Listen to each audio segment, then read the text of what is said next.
کھانے پینے کی اشیاء میں ملاوٹ آج پاکستان میں عوام کی صحت کے لیے سب سے بڑا خطرہ ہے اور ہر ماہ ہزاروں افراد ملاوٹ شدہ اشیاء کے استعمال کی وجہ سے جاں بحق یا سنگین بیماریوں کا شکار ہو رہے ہیں۔ دودھ جانوروں سے نہیں بلکہ سنگھاڑے کے پاؤڈر، سرف، الائچی اور کوکنگ آئل سے بنایا جا رہا ہے۔ مرغی کے نام پر مرغیوں کو مرغی کا ہی گوشت کھلا کر اور ہارمونز کے ٹیکے لگا کر تیار کیا جا رہا ہے، جس کی وجہ سے وہ مرغی جو فطری طور پر 1 کلو سے اوپر نہیں جاتی 3 کلو کی ہو کر مارکیٹ میں بکتی ہے۔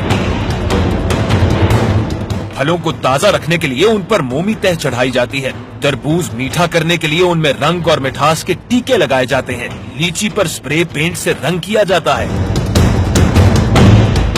حد تو یہ ہے کہ لہسن کا وزن بڑھانے کے لیے اسے تیزاب میں ڈبویا جاتا ہے، آٹے میں میدے کی آمیزش کی جاتی ہے اور میدے میں سنگھاڑے کا پاؤڈر ملایا جاتا ہے، چنے کے چھلکے پیس کر چائے کی پتی تیار کی جاتی ہے، پھر اس چھلکے پر رنگ کر کے چائے میں ملا دیا جاتا ہے، مرچوں میں چوکر ملائی جاتی ہے، ٹماٹروں کی بجائے آلو، کدو، اراروٹ اور رنگ ڈال کر مضر صحت کیچپ بنائی جاتی ہے۔ گوشت کا وزن بڑھانے کے لیے ذبیح کی شہرد میں پانی، مردہ جانوروں کی چربی سے گھی، ادرک کو تیزاب میں ڈبو کر صاف کیا جاتا ہے تاکہ وہ تازہ نظر آئے۔ گاڑیوں کے تیل کو گھی اور کھانے کے کھیل میں ملانا اور ان سے پکوڑے اور سموسے تیار کیے جا رہے ہیں۔ سبزیوں کی ہنگامی پیداوار کے لیے بھی آکسیٹوسن نامی انجیکشن کا استعمال معمول بن گیا ہے۔ ماہرین کے مطابق اس طرح قدرتی طور سے سبزیوں اور پھلوں کو لائق استعمال ہونے میں تقریباً 10 سے 15 دن لگ جاتے ہیں۔ ڈاکٹروں کا کہنا ہے کہ آکسیٹوسن کا استعمال عام طور پر ڈیلیوری میں پریشانی کے وقت کیا جاتا ہے، اس کے علاوہ اس دوا کا کوئی استعمال معروف نہیں۔ ڈاکٹروں کی یہ بھی رائے ہے کہ آکسیٹوسن سے تیار کی جانے والی سبزیوں سے لوگ پیٹ اور دیگر خطرناک عارضوں کا شکار ہو سکتے ہیں، بلکہ کینسر تک کی بیماری بھی لاحق ہو سکتی ہے۔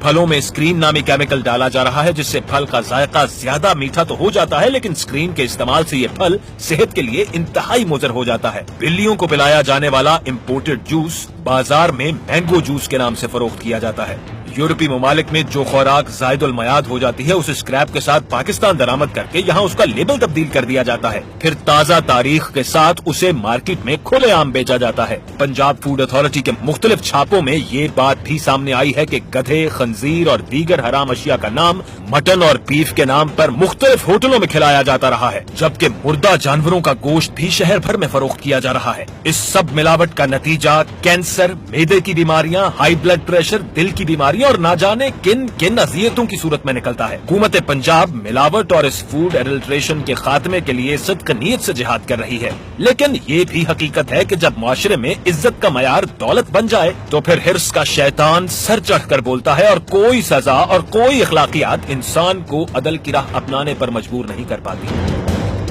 اس وقت حد یہ ہے کہ یہاں پہ بڑے بڑے نامور کمپنیز ہوں، میں بہت بڑے بڑے نام والی کمپنیوں کے بات کر رہا ہوں، یا چھوٹے گھریلو کاٹیج انڈسٹری ہو، سب کے سب اس جرم میں شریک ہیں۔ حالت یہ ہے کہ اس ملک میں اب تو زہر بھی خالص نہیں مل رہا، زہر کے اندر بھی ملاوٹ ہو رہی ہے۔ کسان جو ہے مہنگا ترین پیسٹیسائڈز خرید کے اپنی فصلوں میں ڈالتے ہیں اور وہ کیڑے مکوڑے جو ہیں وہ مرتے نہیں ہیں۔ مرتا کون ہے؟ ان کی گائے، بھینسیں اور دیگر جانور، جنگلی جانور وہاں پہ آ کے جب وہ پانی پیتے ہیں زہر آلود جس میں پیسٹیسائڈ ملے ہوتے ہیں وہ مر جاتے ہیں۔ گدھ جو ان کا گوشت کھاتے تھے وہ مرنا شروع ہو گئے، یہاں تک کہ اگر اب آپ پنجاب کے دیہی علاقوں میں اور دیگر علاقوں میں جاتے ہیں تو ذرا یاد کریے گا آپ نے آخری باری گدھ کب دیکھا تھا۔ گدھ بھی ناپید ہوتا جا رہا ہے، آپ کو چیل نظر آئے گی، آپ کو چیل نما اور چیزیں نظر آئیں گی، گدھ آپ کو نظر نہیں آئے گا۔ برگی ایک ایسی چیز ہے کہ ہمارے یہاں خوشی کا دن ہو یا غم کا دن ہو، مرغی نے تو اس کو تو پھڑکانا ہی ہے ہم نے۔ وہ شادی ہو، بچے کا عقیقہ ہو تو مرغی کاٹنی ہے، اور کسی کا 40واں ہو یا کسی کا سوئم ہو تب بھی ہم نے مرغی کاٹنی ہے۔ لیکن مرغی ہمیں کس قسم کی مل رہی ہے؟ وہ ملک جس کا یعنی 11ویں نمبر پہ آتا ہے دنیا کے اندر برائلر کی پروڈکشن میں، برائلر بنا کیا رہا ہے؟ واچ،